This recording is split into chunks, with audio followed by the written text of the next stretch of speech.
ಚಪ್ಪಲಿ ಗೌರಿ ಗಂಗೆ ಬಣ್ಣ ಬಣ್ಣದ ಚಿಟ್ಟೆ ಹಂಗೆ ನೋಡೋಕೆ ಸಾಲಾಗಿಲ್ಲ ಎರಡು ಕಣ್ಣು.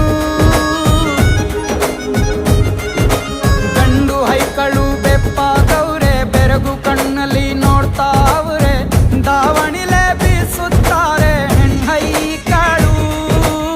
ರೊಟ್ಟಿ ಊಟ ಉಣ್ಣಂಗಿಲ್ಲ ಹಬ್ಬದೂಟ ತಳ್ಳಂಗಿಲ್ಲ ನೆಂಟ ಜಗಳ ಆಡಂಗಿಲ್ಲ ನಮ್ಮ ಊರಲ್ಲಿ.